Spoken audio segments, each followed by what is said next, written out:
Hello everyone, welcome back. तो इस video में मैं आपको बताऊंगा कि आपको कैसे चेक करना है कि डेटाबेस में आईडी अवेलेबल है या नहीं। ठीक है, तो मान लो आपके पास यहाँ पे जो फॉर्म है, इस फॉर्म को जब आप रन करोगे, ठीक है, इसे जब आप रन करोगे तो अब आपने यहाँ पे रेंडमली सपोज 102 आप ये ने एक आईडी दे दिया। अब आप जब आप इसे सेव करोगे तो अगर ये आईडी डेटाबेस में अवेलेबल हो तो आपको वो एक मैसेज शो करे कि भाई आईडी आपका जो है वो क्या है, डेटाबेस में अवेलेबल है, प्लीज़ चेंज करके कोई दूसरा आईडी आप इंटर करो। ठीक है, इस तरह का मैसेज आपको शो हो। तो देखो आईडी अगर इम्पटी है तो इम्पटी के केस में तो आपने वैलिडेशन लगा रखा है, नेक्स्ट वीडियो में मैंने आपको बताया था, वैलिडेशन तो हो गया है। बट अगर सेम आईडी डेटाबेस में ऑलरेडी 101 ऑलरेडी अवेलेबल है, आप फिर से 101 पे कोई दूसरा नाम आप इंटर कर रहे हो, आईडी सेम है, तो इस केस में क्या होगा, वो ये आपको मैसेज दे कि भाई आईडी ऑलरेडी एग्जिस्ट। तो ये आपको चीज़ बनाना है। तो कैसे बनाएंगे, सबसे पहले इंसर्ट बटन पे चलेंगे। इंसर्ट बटन पे चले हम, यहाँ पे मैंने आपको बताया था कि आपको पहले चेक करना है आईडी में क्या इंटीजर वैल्यू है या स्ट्रिंग वैल्यू है, वो आपको चेक करना है। तो जब आप इसी मेथड के जस्ट बाद यहाँ पे जब चेक कर लो कि नहीं भाई आईडी में आपने इंटीजर वैल्यू दिया है, कंडीशन बहुत सही है, सेटिस्फाई है, इसके बाद क्या करेंगे, एक इसका हम यहाँ पे फिर से इल्स इफ क्रिएट करेंगे। ठीक है, तो क्या देंगे, इल्स इफ, इसका नाम क्या देते हैं, इसका दे देते हैं इज आईडी एग्जिस्ट। ये मैंने एक फंक्शन बनाया। ठीक है, अगर ये फंक्शन इज इक्वल टू ये क्या रिटर्न करेगा, ट्रू रिटर्न करेगा, देन यहाँ पे आपको एक मैसेज बॉक्स ये वाला कॉपी करो और यहाँ पे पेस्ट कर दो। ठीक है,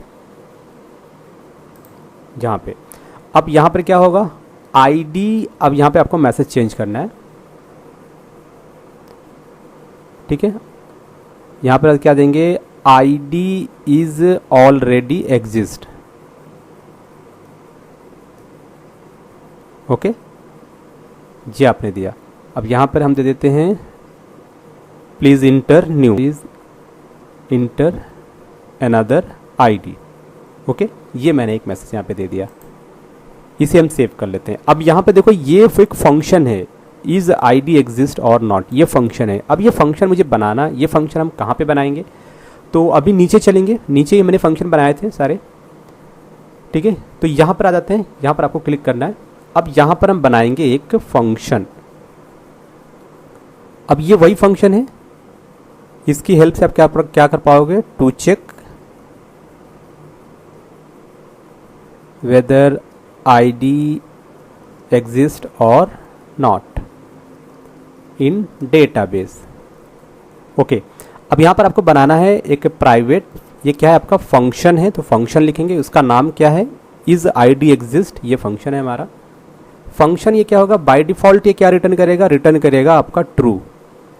चलो, अब इस फंक्शन में आपको क्या देना है, सबसे पहले हमें कुछ यहाँ पे वेरिएबल डिक्लेयर करना पड़ेगा। तो मैंने बना लेते हैं यहाँ पे डिम, एक वेरिएबल क्या होगा आपका एस टी आर होगा, एक sorry it's S T are, और एक दूसरा होगा एस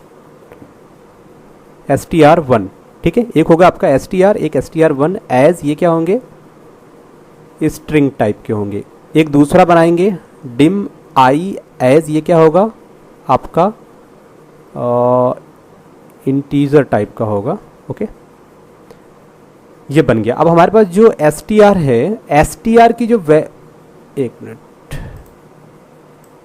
यहाँ पे जो आपके पास है S T are, okay, S T are है, इसकी वैल्यू क्या होगी, जो आईडी वाला जो टेक्स्ट बॉक्स है आपका, उसकी जो वैल्यू होगी वो हम इसमें स्टोर कर देंगे। आई की वैल्यू को इनिशियली हम 0 कर देते हैं। अब यहाँ पे क्या करेंगे, एक लगाएंगे हम वाइल लूप।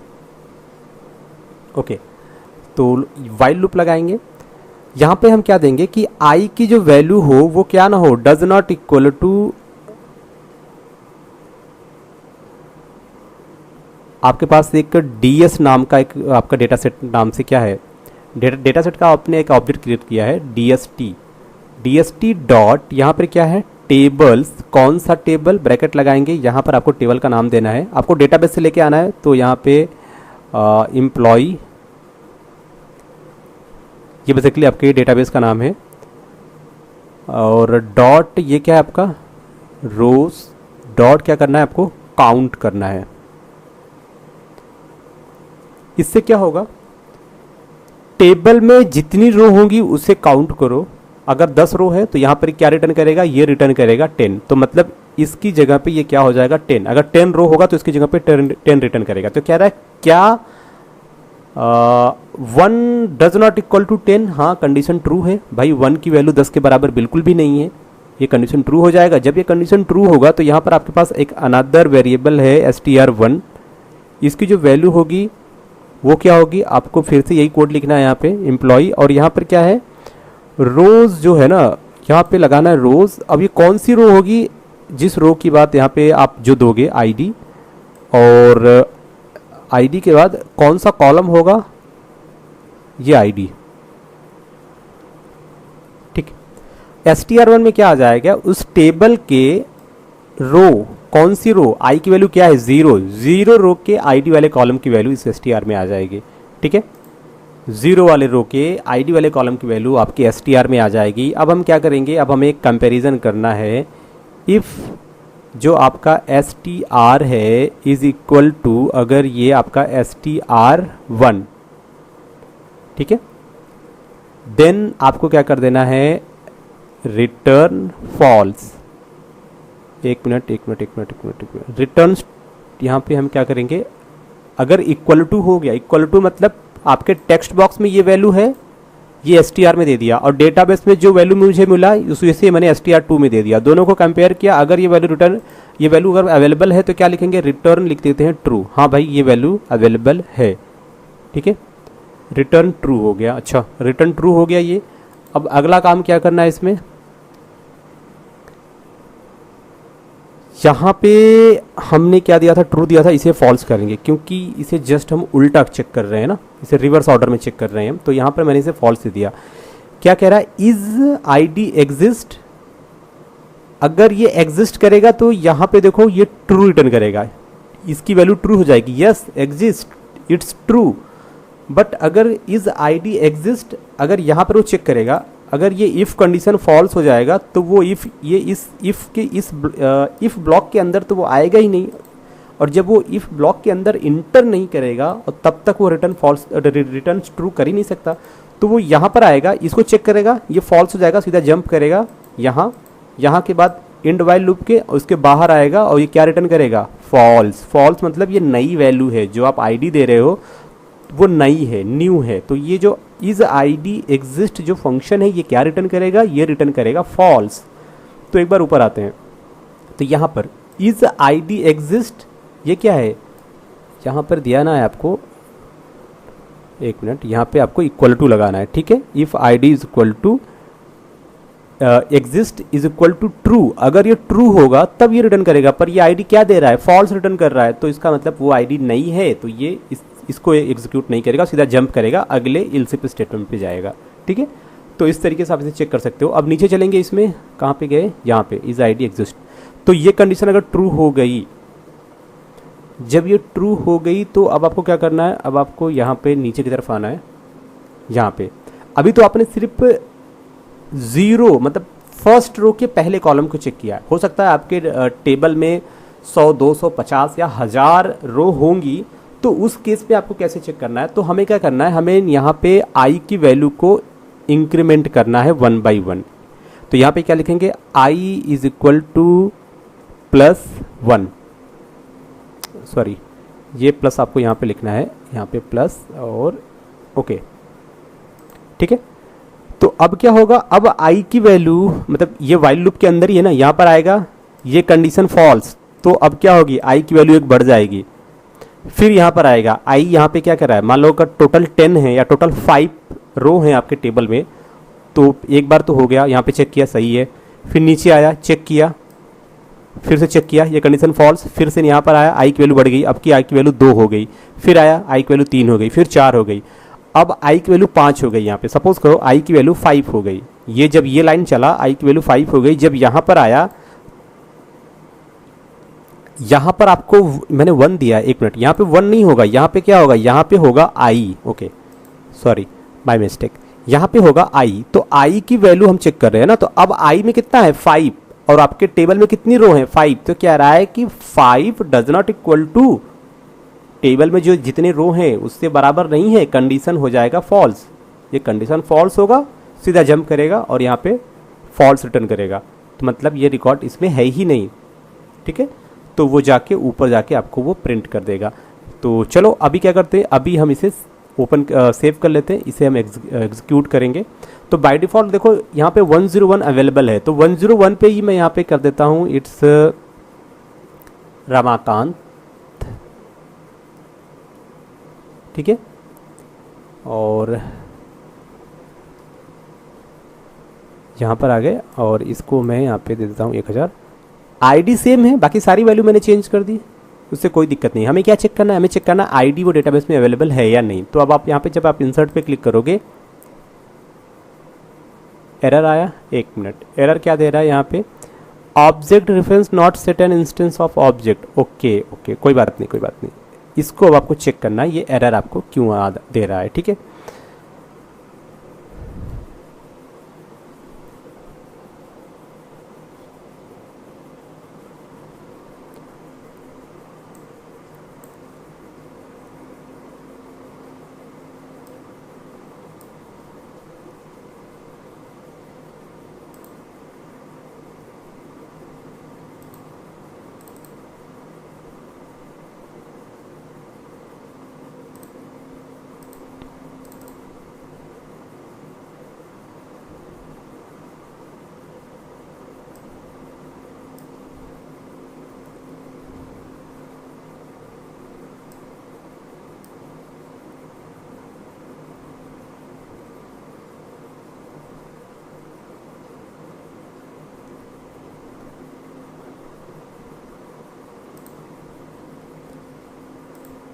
तो गाइज यहाँ पर एक बार आप देखो, ये जो फंक्शन मैंने बनाया है, यहाँ पे मैंने क्या दिया है, यहाँ पे मैंने दिया है टेबल। टेबल का नाम क्या दिया है यहाँ पे, एम्प्लॉई। एम्प्लॉई तो हमारे साथ डेटाबेस का नाम है, टेबल का नाम तो EMP इन्फो था, ठीक है। अब यहाँ पर जो ऑब्जेक्ट हम यूज कर रहे हैं, ऑब्जेक्ट का नाम क्या है, DS, डेटा सेट का ऑब्जेक्ट। अब इस डेटा बात आती है कि इस डेटा सेट में वैल्यू आएगा कहाँ से। तो देखो जब आपका ये फॉर्म लोड होगा ना, तो फॉर्म के लोड इवेंट पे मैंने क्या कोड लिखा है कि डेटाबेस से वैल्यू सर्च करके ले आओ, और जो 0 इंडेक्स पे जो वैल्यू होगी उसका यहाँ पे आईडी शो करना है, नेम शो करना है, ठीक है, सारी चीज़ें यहाँ पे शो करनी है इस कंट्रोल में। तो फॉर्म के लोड इवेंट पे आओ, तो फॉर्म के लोड इवेंट पे आपने यहाँ पे कोड दिया हुआ है, सेलेक्ट क्वेरी है आपकी, यहाँ पर ये है आपका डेटा सेट का ऑब्जेक्ट यहाँ पर है, और इसी डेटा सेट के ऑब्जेक्ट को हम नीचे भी यूज़ कर रहे हैं। यहाँ पर अगर मैं आपको दिखाऊँ, और यहाँ पे भी हम यूज़ कर रहे हैं डेटा सेट के ऑब्जेक्ट को, ठीक है, यहाँ पर आप देख सकते हो। अब यहाँ पे मैंने जो टेबल दिया है वो कौन सा टेबल है, ये वाला टेबल है, ठीक है, ये हमारी टेबल का नाम है। और यहाँ पर मैंने टेबल के नाम न लिख के बाय मिस्टेक मैंने यहाँ पे डेटाबेस का नाम या फिर कुछ और नाम अगर मैं यहाँ पे लिखूँगा तो होगी प्रॉब्लम। अब क्या होगा, अब ये है ही, अब फॉर्म का जब लोड होगा तो इस ऑब्जेक्ट में सारा रिकॉर्ड आ गया होगा। अब इसी ऑब्जेक्ट से हम रिकॉर्ड यहाँ पे भी सर्च करेंगे, तो हमने इसे सेव कर लिया। अब हम इसे यहाँ पे रन करेंगे, आईडी है ये। अब यहाँ पर हम नाम दे देते हैं, अब इसे हम यहाँ पे रन करेंगे, इंसर्ट पे क्लिक करेंगे। आईडी हमारा 101 ये कि ऑलरेडी डेटाबेस में अवेलेबल है। तो जैसे मैंने इंसर्ट पे क्लिक किया तो कह रहा है ID is already exist, please inter another. But अगर आईडी की जगह पे मैं यहाँ पे कुछ कैरेक्टर वैल्यू दे देता हूँ, तब भी कह रहा है इंटीजर वैल्यू रिक्वायर, ठीक है। अब आपको अगर इस पर क्लिक करोगे तो ये नहीं लेगा, आपको इसे चेंज करना है तो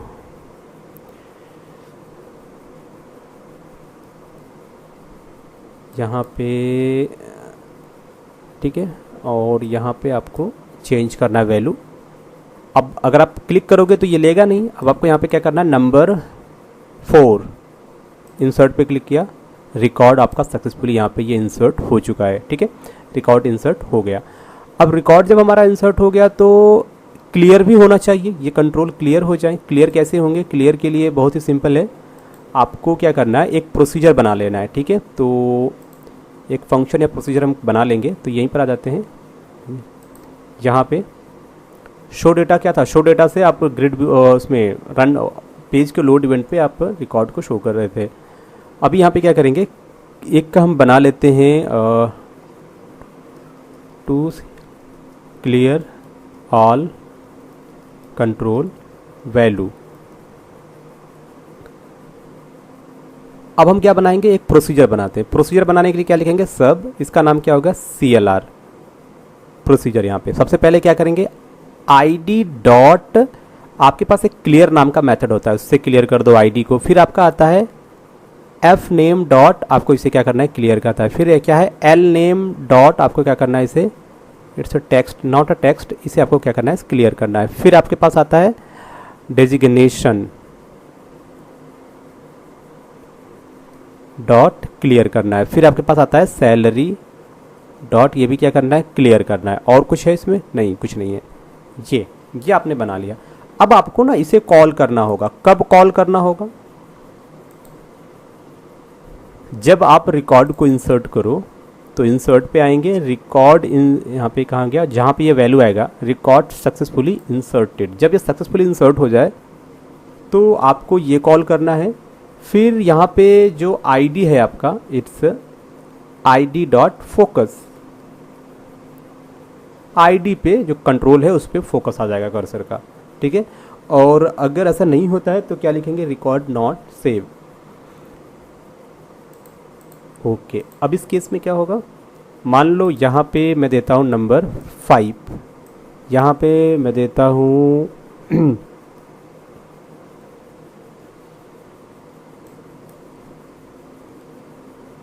ठीक है, और ये दे देता हूँ मैं,